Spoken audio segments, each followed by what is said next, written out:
This is a story born part out of ignorance and part out of adventurism, with a whole lot of determination added for good measure. I wanted to live the idyllic hiking experience of the Appalachian Trail, carefree, leisurely walks through the mountains and meadows under sunny skies, without a care in the world to distract me from my thoughts. The northern terminus of the trail is atop the highest mountain in Maine, Mount Katahdin in Baxter State Park. I wanted to arrive there on October 8th and climb the mountain with my sister, who had made a reservation in a cabin. Figuring that I would hike 10 miles a day, I worked backwards and found a convenient starting place such that if I started on August 25th, I'd meet my sister on the agreed time in Baxter State Park. I prepared my gear and mail drops. I was excited and all was well. That was until my heart went spastic about a month before I was supposed to leave. It was beating fast, weak, and very irregularly. I was weak and couldn't even go to the grocery store without my heart beating like a mad drummer. I walked into a health clinic and was soon rushed out in an ambulance to the nearest hospital.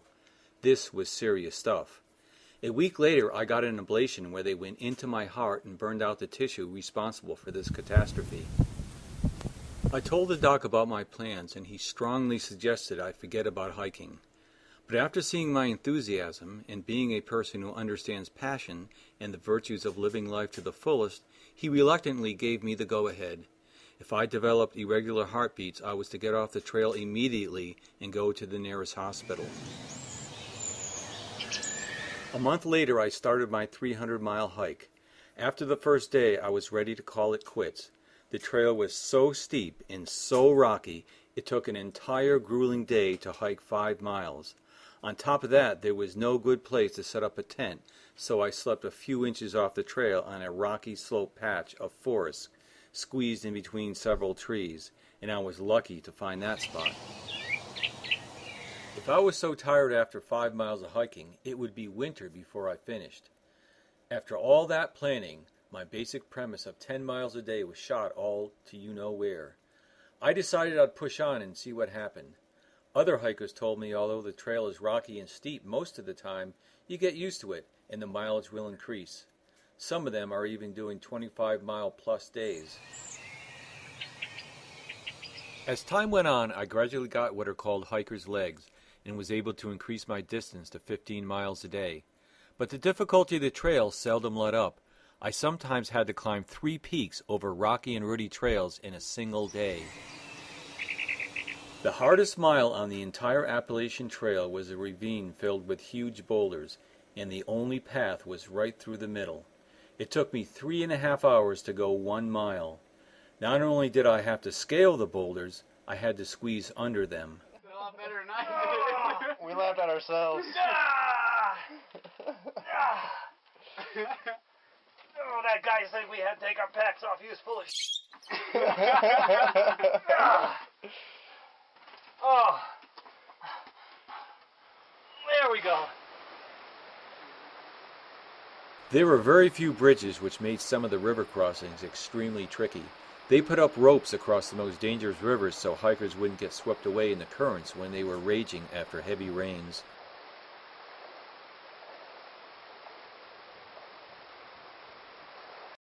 There was no way to ford the Kennebec River, so the Maine Appalachian Trail Club hired a canoer to sit on the banks and wait for hikers to ferry across the river.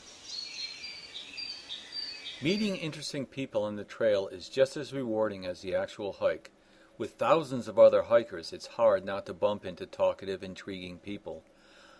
Hikers' hostels, where I stayed once in a while to get a shower and real bed, were the perfect places to share tales of our journeys. The fall colors added another level of beauty to the already spectacular Maine wilderness, taking my attention off my aching knees and ankles. I actually started to enjoy the hiking, each morning looking forward to what the day would bring and what wonders I would encounter. These scenes I captured with a camera can only give you a glimpse of the actual sights and smells of the New England fall.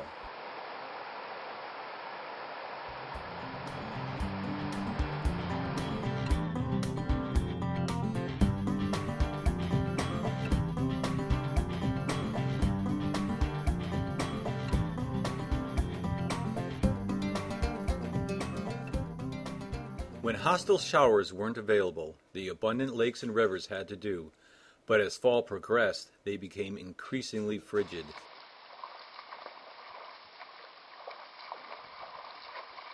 Maine lakes in the fall. Very refreshing. I made it to Baxter State Park with 5 days to spare before my sister showed up. I decided to take a rest day, then climb Katahdin before she arrived. It turned out to be a perfect day, warm, sunny, and only a slight breeze. As I climbed the mountain, hundreds of miles of Maine wilderness opened up before my eyes.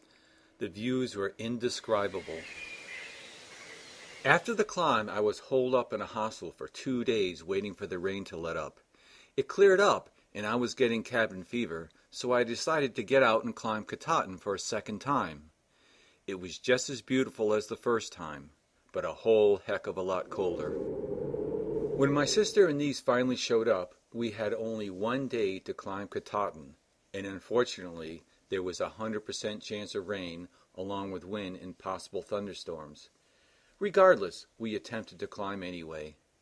After the torrential rain turned the trail into a raging river, and the thunder and lightning struck so close it vibrated the ground we stood on, we turned back and headed to our nice dry cabin, heated with a wood stove. As we headed down, the sky cleared and the sun came out. It was way too late to climb the mountain, but we enjoyed the views as we hiked down. The next morning we woke up to a gorgeous sunny day with stunning views of Katahdin reflected in the lake right in front of our cabin.